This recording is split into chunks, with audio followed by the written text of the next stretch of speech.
Amazon announced their new game streaming service, Teams for Life was finally announced, and everything else is canceled.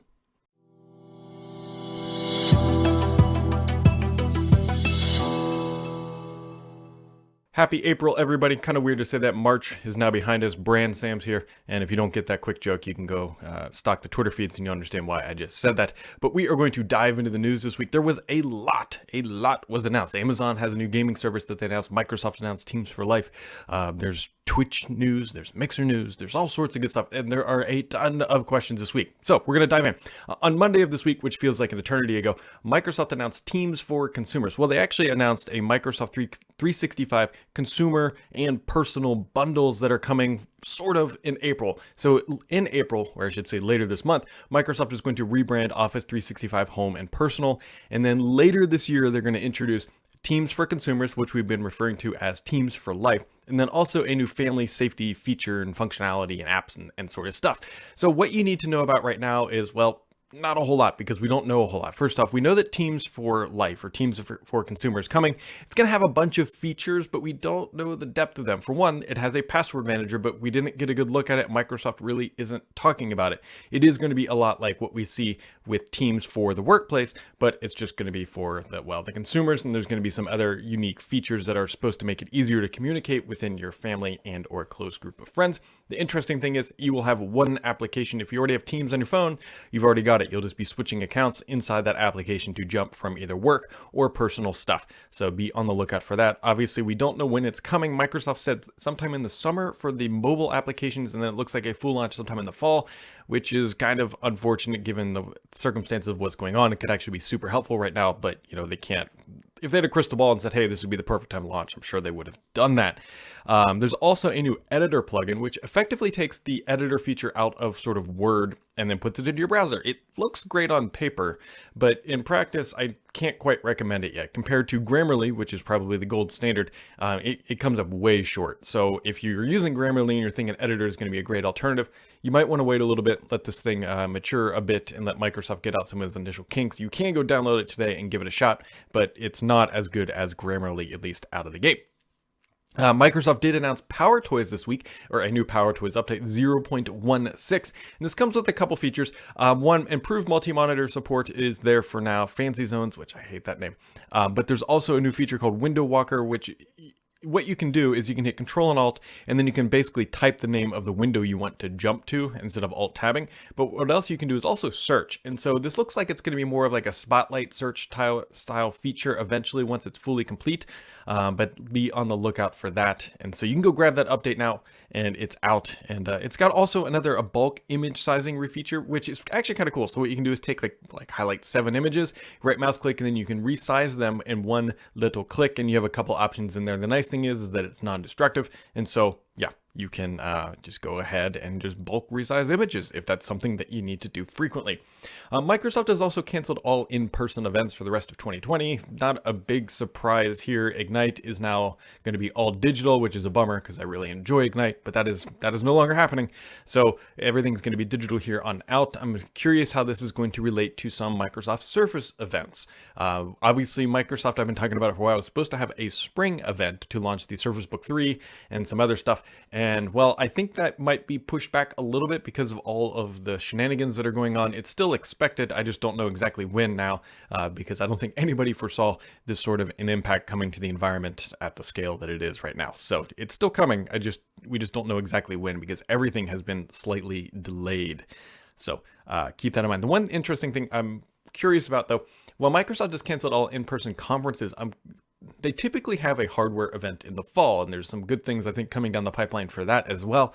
I'm curious if they would actually do an in-person event for that if all this stuff kind of blows out of here in the next couple weeks to months. Hopefully, I think we're all getting a little stir crazy sitting in the house, but we'll see if Microsoft would do that in person. But for now, all their major conferences are or digital only, I should say. And there's actually some speculation that maybe even early into 2021, it might do that. I think we might see an entire shakeup of the Microsoft conference experience following this event. It's kind of a good time for them to step back and relook at all of their conferences, how they are planned, how they are executed. And if you're going to make big changes, well, after canceling all the in-person stuff, now seems like the time to do so. I'll be curious to see if anything comes out. Other things coming out of Microsoft this week, they said that they have, I laugh saying this, they said they have 40 million daily active users of Skype, which maybe they do. Maybe they do. I just want to throw out the stat that Microsoft also told us at one point they had 330 million daily, or maybe it was monthly, Edge users as well. And then they canned that product in favor of Chrome because we all know that 330 million wasn't accurate. The thing to keep in mind is that I believe that when you log into Windows 10 still, it automatically logs you into Skype, or at least it did at one point. And also when you log into Outlook.com, it automatically logs you into Skype as well. I'm not trying to like completely destroy that Skype isn't being successful or seeing growth during this time period, because I'm sure it absolutely has, but it doesn't seem to be on the same scale as nearly every other product. Actually, Zoom, which has been sweeping the news for good and bad reasons, actually, announced that they have 200 million daily active users. That's up from like 10 million in December. Now, keep in mind that Zoom is going through a growth phase. It seems like Zoom built a product designed explicitly for ease, and now they're trying to work on clawing back actually security, because they've had a lot of security related issues, from people Zoom bombing to stealing credentials to being able to just extract data out of it. It's not a very secure product, and they are being very transparent, so they're doing the right things. It's just that they're doing them in a reactive mode rather than being proactive. And but you know, it depends how you look at it. Like they've got the market share and the mind share. Now they can just add security and be okay, but they've lost that security component up front. So, you know, move fast, break things, don't be secure sort of scenario. So onto the gaming news. Phil Spencer this week did an interview, which we've talked about a little bit here, but he said that, hey, the price is not set for the Xbox Series X. They're not announcing it yet. It seems like they're very much waiting for Sony. He says that they're also flexible on pricing at this time, and so we will see where the price finally locks down. Pre-orders are going to be opening later this summer, and so be on the lookout for that. And obviously that'll be a big day for Microsoft when they finally open up those pre-orders. Everything is still on track. He did say that they would not hold back the console if Halo Infinite was not ready. So if Halo Infinite gets delayed, which is a possibility, that they would not launch a console because of that. So keep that in mind. But as of right now, the hardware is on track for a fall release, sometime more than likely around, like, I would imagine October, November is what they've historically done. But with the market changing and shifting and all that stuff, things are way up in the air at this point. Now, Amazon has come out with a new feature, a new product. They are entering officially into the game streaming market. Well, not quite yet, but they have a thing they're calling Project Tempo. Project Tempo is going to be their game streaming platform. And so they're going to be releasing a game next month, actually a couple games over the summer as well. And so this is going to be Amazon's first steps into the game streaming market. Now, Amazon is obviously not a new competitor here. They own Twitch, which we'll talk about in a second, but this has been expected, and Amazon has a big weight in the room when they come in with a product. And so it'll be interesting to see how we have xCloud, we have Stadia, and then we were going to have Tempo, or whatever the final product name is here. You know, it's better for the consumer. We have a lot of options. We will see how this all shakes out. I think it's going to put the most kind of pressure on Stadia. So we will see how good it is. Again, it's going to depend on a lot of things like latency. But Amazon has the infrastructure of servers around the world to actually execute like this. Not that Google doesn't. I mean, obviously Microsoft does as well. So it's going to come down to features, services, and as always, most importantly, games. So games are going to be big. It's going to be interesting to watch to see how Amazon, if they can like carve out a segment. The reason why I say that is there was news out this week about the streaming, not the streaming platforms, but the viewership platforms. And well, when it breaks down, Mixer's kind of in trouble. So Mixer, of all the streaming content assumed, and this comes from, who's this coming from? By Stream Element provided the data. And now granted, I don't have a lot of insight into their data, but it seems like they are pretty well trusted. And so at a high level, they are saying that of all the streaming games watched recently, we'll just say it that way, Mixer had 2% of the market. Now, Twitch had significantly more. Twitch had about 65% of the market. YouTube had 22%, and Facebook had 11%. But the point here is that Microsoft made massive investments into Mixer by getting top name streamers like Ninja and a couple others, and it doesn't appear to actually be really moving the needle for the platform. If all this data shakes out to be true, Microsoft is really hoping that Mixer can become at least that second position streaming company, but as of right now, it's 4th based on this data, which is not a good thing for Mixer. And I'm curious if Microsoft is going to be reevaluating how they approach this going forward, considering that these investments should be starting to pay off here in the near future, but they are not yet. Now, what's even kind of worse about this is that of all that stuff, of the content produced, Twitch had 72% of the hours produced and 65% of the streamings, which means they produced 72% of the total content out there streaming, and they got 65% of the total viewership. Mixer, on the other hand, had 17% of the total hours produced for streaming, but only 2% of the market, which means that YouTube and Facebook are producing less content, but getting more viewers, mostly because more people are on those platforms already. Now, the reason why this is important is with Twitch at 65% of the content watched and all that, if they're launching through Amazon a new streaming service, they have a massive market already baked in. Twitch, we already know, is huge for game streaming. It is massive. You bundle in now game streaming on top of that, it's going to be, they have a much better platform for launch than probably Google does. While Google does have good video and services through YouTube, not denying that, but Twitch already has a very segmented market of gamers who are then going to be advertised game streaming content directly into a service they're already using heavily every single month.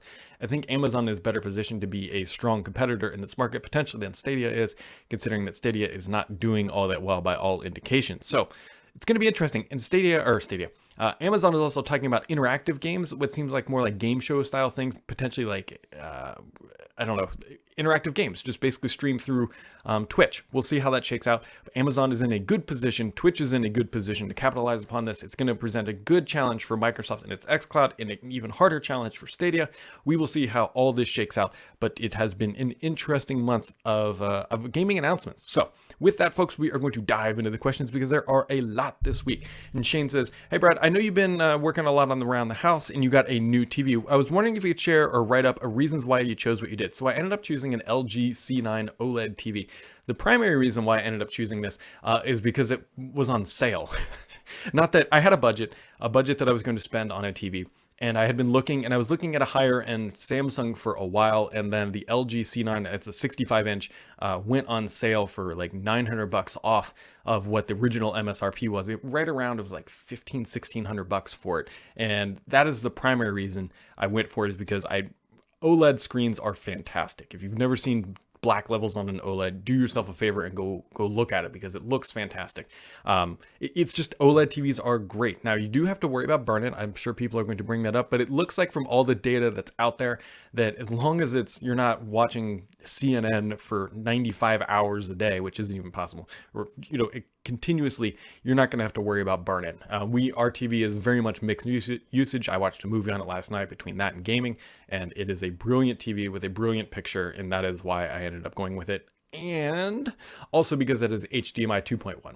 which means it's going to work really, really well with the Xbox Series X and all the features that are coming with HDMI 2.1 compatibility. Felipe says, with the recent news of the Xbox app on PC moving to React Native, making their way to the Microsoft Store, if Microsoft makes Windows 10X a huge success, what do you think of the future of the Steam and the Epic Game Store could be to make their way to the store as well? So it's possible. I think that's a really big stretch, primarily because here's the deal with the Windows 10X. Gaming is still like a big unknown. Not necessarily running games, but running anti-cheat software on Windows 10X is a big unknown because of the way things are sandboxed. And so those applications and even antivirus software can't really run on Windows 10X the same way it runs on Windows 10. And so I think that's the bigger question that we have to figure out before all that. So Brother Nod says, will Neo boot like a Surface Pro or Surface X? I really hate the long way it takes the Surface Pro 5 compared to my iPad. Their goal is to have basically an instant boot. Now, the Surface Pro X boots pretty dang quick. I think instant resume is something that they're absolutely targeting, and considering they already are shipping it on a Surface Pro X and all the latest Intel chips already support instant resume, it should follow that model. Robin asks, he says, for some reason, each time I turn on my computer, I found out my laptop cannot keep the Wi-Fi. You are not alone in this. Even though I checked the box to connect automatically, any idea how to fix it? So you are not alone in this. My laptops do this very frequently as well, where you turn it on and you'll have a little globe in the bottom right corner. I have yet to find out a fix. This is a problem with Windows and not your specific machine. Now, it could potentially be a driver problem. Maybe these are all like Intel drivers, but whatever it is, it's not your machine. It's either the driver or Windows 10 that is causing this, because I am experiencing it too, and you are not alone. Jonesy says, question 1, with the loss of in-person events like Build and Ignite, will Microsoft have problems getting word out about their new physical devices? I don't think so. Microsoft has a massive reach. They have a massive budget. And so if Microsoft really wants to put an advertisement on every single platform at every single second, they have the ability to do that. So them getting the word out, I don't think necessarily is an issue. And keep in mind, other companies are facing this as well. So do you think they would likely delay upcoming devices this year to help increase the splash when the world does? No, I don't think so. I mean, Microsoft, if they really want to, again, can just ship out hardware to all the reviewers like they would anyways. The only thing they're missing is that single day of like, here's the announcements, here's the hands-on stuff, but they can mimic that just by seeding out devices. So Tourniquet says, hey, Brett, now that Panos is the head of Windows for a little while, did you already starting to hear what his plans are for Windows and the direction Windows is going now? So Panos, if you're not familiar, Panos Panay creates the service hardware, or the leader of the service hardware, I should say. And so now he's leading the Windows Insider program and a lot of the Windows assets as well. We don't quite know. It's way too early for somebody to come in and kind of change direction. He has already appointed a new leader of the Windows Insider program, so that is his kind of first like rubber stamp on something. But we will see what he has up his sleeve. But I would expect that some of the stuff he's going to be doing is going to be more tied to some of the hardware that they're releasing, more than likely would be my guess. But these things take time to mature. If he went in and made several changes today, they're not obviously not going to ship in this release. They're going to maybe ship in the fall, but I think that map is already been set out. Kadupa says, hey Brad, can you call yourself Brand Sams from now onward? There's a joke online calling me Brand Sam, so that's where the intro came from. I would appreciate this small token. There you go, Kadupa, just for you. So Gordson says, so we seem to have a good idea of the I/O and input output of the Xbox Series X, but there's something else I've not really heard about yet: Wi-Fi. I hook up my consoles directly to the router, so that's not really an issue, but Wi-Fi 6 seems like it should be the standard issue by now. I agree. So what he's talking about here is there are standards for Wi-Fi, and the next generation Wi-Fi standard is Wi-Fi 6, and so it is offering faster input output, faster throughput. It's just a better Wi-Fi standard. So what Wi-Fi is running on the Xbox Series X? We don't know yet. I hope that it is Wi-Fi 6. Microsoft has not explicitly said what it is. Granted, I'm personally a big fan of hardwiring. All of my Xbox consoles are hardwired, and I do recommend that just to reduce one variable of latency. I know that's not an option for everybody, and so I'm hoping that Microsoft is doing Wi-Fi 6, as that is just a little bit of future-proofing for the next generation console. Will R says, hey Brad, have you heard anything solid about some issues or concerns with the PlayStation 5? There's rumblings about the cooling system and throttling. So yes, there's a big kind of thing floating around of the PlayStation 5 is overheating. Developers can't take maximum control of the CPU, GPU because it's going to overheat. Look guys, these rumors pop up every single time a console has launched. Every time this happens, that there's throttling and there's heating. Now, I'm not trying to downplay, because I can't validate that the PlayStation 5 is overheating right now and that Sony has a big issue, and people are like saying, hey, there's a reason why Microsoft went with that form factor. Well, there is, but Sony is learning the hard way that they should have gone that way too. There's a lot of things that can happen between now and a console launch. They can ramp up the fans, they can add water cooling. Granted, that's a late change design that could make things tricky. I can't validate personally that the PlayStation 5 is overheating and that this is an issue. We don't really know. Only Sony knows, and maybe some key developers who are trying to tax the system right now. If it is truly overheating at like phenomenal rates, that's a big problem for Sony. But Sony's a smart company, and they can likely figure it out. This isn't their first rodeo. This isn't the first time they built a console. They know what they're doing, and so I have faith that they will get this stuff out the door in a way that is usable and will make people happy, because we're better off if Sony has a good console, so that we have more options. So, Triple Plate says, xCloud for Windows 10. Will any games support mouse and keyboard controls, or will all games be controller only? I believe they will support mouse and keyboard. I believe that is the intent. I've seen it used with a mouse and keyboard, and so it's whether or not Microsoft, or more specifically, potentially the game developers enable it, but the functionality is there. Will says, any word on when we might expect to see Surface Book 3 announcement? Any news on the specs? So any new news on the specs? Like, I'm still hearing that the specs have not changed. I would just go back and watch that video if you want to know about it. As for the release date, things are juggling, if you will, because of all the stuff going on around the world at this time. So it's coming. I don't know an exact release date when. Honestly, actually, I was expecting it to be right around now-ish sometime.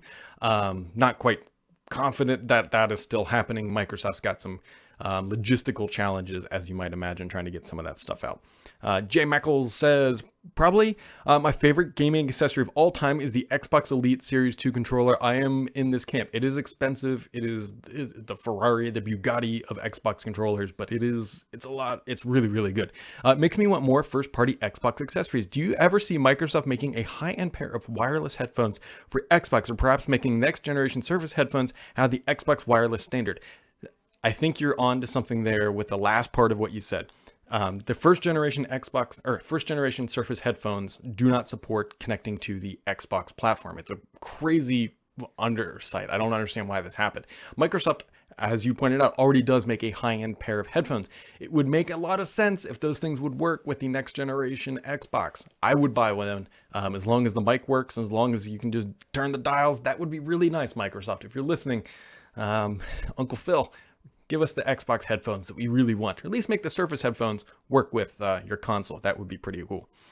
Kip says, is it time to press Microsoft and all other companies to provide real numbers and or stand by the numbers they promote for product usage? It's gotten to the point where these numbers have almost no meaning. Time for some SEC type action or real fact-based numbers, so no numbers at all. I think Kip, what he's pointing here is to like Skype 40 million, Zoom 200 million, Microsoft. Although Microsoft says when they say Teams 44 million daily active users, I feel like that one could be easier validated through Office 365 subscription usage. But for a free product like Skype or Zoom, which is effectively free as long as you're joining a meeting and not hosting the meeting type scenario, I think it's interesting because Microsoft again says they have 1 billion Windows 10 PCs. We just have to take that at face value. Should that be scrutinized to external audits? To what Kip is pointing out, I'm not opposed to this. I think it would be better for the market if we had a regulated way of reporting daily active users that was auditable, so that you can truly compare this stuff. I mean, people are investing in it. I don't see why we shouldn't be able to, but right now all we have are the marketing mouthpieces telling us these numbers, and there are really no true ways to validate them, at least at scale. S100 says, does Microsoft 365 consumer announcement mean there's no prospect of a Microsoft launching a fully fledged password manager in relatively near future? So what he's talking about here, and it's something I had mentioned too, in the Teams for Consumer video demonstration thing that they showed off a password manager. Now, if we didn't get a good look at it, effectively what it was is showing how to share credentials, which would mean a password manager, right? It means you got to have it logged somewhere and all that good stuff. Like the covering, the announcements around it was so quick and so light that we don't really know, because Password Manager is useless if it doesn't integrate with iOS and Android and the browser. Like, it needs to be everywhere. It can't just be inside the Teams app. I would guess that Microsoft is probably working towards that, but based on how things have been announced and how they talked about it, I'm guessing here that it's not going to be launching that way from initial. I actually have a couple questions into Microsoft about Teams for consumers, and I'm waiting to hear back, but I'm not holding my breath. They're going to answer many of them.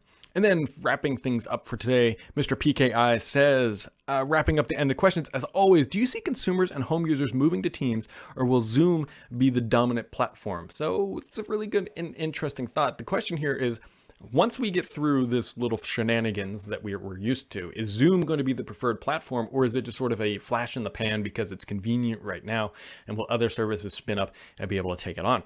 I don't know. I think Zoom is going to be pretty sticky going on after this. At least the brand name is going to be pretty sticky. Microsoft is going to launch Teams, which Teams does have good recognition, at least in the workplace. The question, and this is a big one, is can Microsoft turn that Teams business place momentum into a consumer product? They've had issues with this previously, but this is closer to Microsoft's bread and butter a little bit, but messaging has never been Microsoft's strength. So it's going to be interesting to see. I think Zoom will continue to be pretty high up on the video conferencing thing. If I think there's one company that's going to suffer the most from Zoom's success going forward, I actually think it's going to be more like WebEx, people doing webinars and that sort of stuff. I think that is going to be where you're going to see more like adoption of Zoom than say people dumping Teams, because Teams and Zoom, while they do compete on video conferencing, they absolutely do. Teams is a much more like productivity hub type thing. There's a lot more data in there and it's a lot more sticky than say just the video aspect of it. But for WebEx, for people who are doing conference calls, Zoom seems to be the preferred platform. So it's going to be interesting to see here. It's I suspect that somebody's probably going to try to buy up Zoom and try to build a productivity suite. There was news about Notion, which is a productivity app, raising some money. I mean, you can imagine putting like Slack, Notion, and Zoom into a bundle, and you have a communications, a video chat conference, and a productivity hub all in one. It's effectively an Office 365 competitor, by bundling those three services together. We will see what happens there. It'll be very, very interesting to see how this all shakes out. As always, everybody, thank you for the questions. It's the best part of my week, and we'll catch all of you right back here next time. And this is Brand Sam's checking on out.